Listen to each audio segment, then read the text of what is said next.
Assalamualaikum warahmatullahi wabarakatuh. Perkenalkan, nama saya Nirmala Agatha. Saya dari kelas D.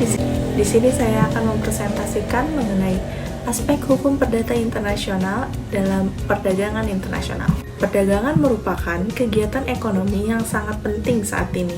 Maka, tidak ada negara-negara di dunia yang tidak terlibat di dalam perdagangan, baik perdagangan antar regional, antar kawasan, ataupun antar negara. Menurut Hercules Boysen, perdagangan internasional adalah perdagangan yang dilakukan oleh penduduk suatu negara dengan penduduk negara lain atas dasar kesepakatan bersama. Perkembangan transaksi perdagangan atau bisnis modern, kebutuhan hukum mengenai kontrak semakin diperlukan. Dalam bisnis kontrak internasional, peranan kontrak menjadi penting ketika setiap transaksi dagang dituangkan dalam berbagai bentuk kontrak tertentu. Menurut Sadono Sukirno, perdagangan internasional memiliki banyak manfaat, diantaranya memperoleh barang yang tidak didapat diproduksi di negara sendiri, memperoleh keuntungan dari spesialisasi, memperluas pasar dan menambah keuntungan. Terakhir, transfer teknologi modern dalam kegiatan perdagangan internasional dikenal dengan istilah kontrak dagang. Pembuatan kontrak dagang internasional ini didasarkan pada asas-asas hukum. Dalam kegiatan perdagangan internasional ini didapatkan beberapa prinsip, diantaranya prinsip dasar kebebasan berkontrak. Merupakan prinsip universal, setiap sistem hukum dalam perdagangan mengakui kebebasan para pihak untuk membuat kontrak. Kebebasan ini mencakup bidang yang sangat luas, seperti kebebasan untuk melakukan jenis-jenis kontrak yang disepakati oleh para pihak, kebebasan memilih forum, kebebasan untuk memilih hukum yang akan berlaku terhadap kontrak yang dibuatnya. Yang kedua adalah prinsip Pacta sunt servanda. Prinsip ini mensyaratkan bahwa kesepakatan yang telah ditandatangani harus dilaksanakan dengan itikat baik. Yang ketiga adalah prinsip penyelesaian sengketa melalui arbitrase. Merupakan forum penyelesaian sengketa yang umum digunakan penggunaan sarana teknologi elektronik dan transaksi yang kemudian lebih dikenal dengan transaksi elektronik. Penggunaan istilah dan pengertian transaksi elektronik tidak terdapat dalam keseragaman apabila para pihak yang melakukan transaksi dagang berasal dari satu negara dan tunduk pada sistem hukum yang sama. Terhadap persoalan ini tidak akan timbul persoalan untuk penyelesaian hukumnya. Kondisi ini akan sangat berbeda apabila salah satu pihak adalah pihak asing yang memiliki sistem hukum yang berbeda dengan hukum yang berlaku di Indonesia.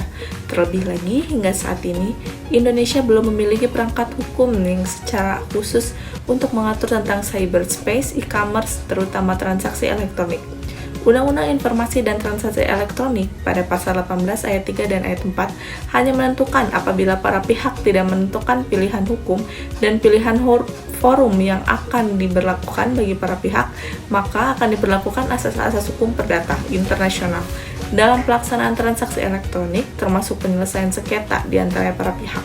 Dalam suatu peristiwa hukum atau hubungan hukum keperdataan, para pihak yang tunduk pada satu sistem hukum yang sama, maka tidak banyak menimbulkan persoalan-persoalan hukum. Tetapi apabila salah satu pihak dari pihak asing, maka seringkali timbul kesulitan-kesulitan bagi para pihak dalam menentukan aturan-aturan hukum yang akan diberlakukan bagi mereka, atau cara-cara penyelesaian apabila timbul sengketa. Beberapa permasalahan yuridis yang timbul dalam transaksi elektronik itu adalah penggunaan domain name, alat bukti dalam pembuktian, pengakuan pemberitahuan email sebagai pemberitahuan tertulis, perpajakan internet berkaitan dengan hak atas kekayaan intelektual, perlindungan bagi konsumen dalam transaksi e-commerce, hubungan para pihak yang melakukan transaksi e-commerce, perlindungan hukum terhadap right of privacy. Selanjutnya adalah choice of forum, yaitu pilihan mengenai pengadilan mana yang akan berwenang menyelesaikan sengketa antara para pihak yang melakukan transaksi e-commerce. Choice of law dalam transaksi elektronik yang mengandung unsur-unsur asing atau salah satu pihak dari warga negara asing atau tempat pembuatan transaksi berada di luar Indonesia. Maka, untuk menentukan hukum mana yang akan diberlakukan terhadap transaksi elektronik itu, pilihan hukum sebagai perwujudan asas kebebasan berkontrak dibatasi oleh ketertiban umum. Untuk menghindari berbagai macam persoalan-persoalan hukum yang berkenaan dengan timbulnya pelaksanaan kontrak, penafsiran kontrak, atau perselisihan kontrak di antara para pihak, maka pilihan hukum adalah cara yang paling tepat untuk menentukan hukuman yang berlaku bagi suatu kontrak yang akan dibuat. Selanjutnya adalah choice of law, dipergunakan untuk pilihan forum bagi para pihak dalam pembuatan suatu kontrak, guna menentukan kepastian forum yang akan digunakan dalam penyelesaian sengketa pada kontraknya.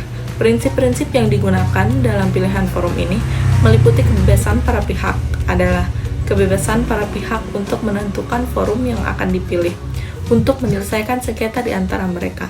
Pilihan tersebut adalah akan kewenangan pengadilan atau arbitrase dapat dilakukan dari salah satu pihak pada negara-negara tertentu yang disepakati. Baik, sekian presentasi yang dapat saya sampaikan. Mohon maaf apabila ada kesalahan.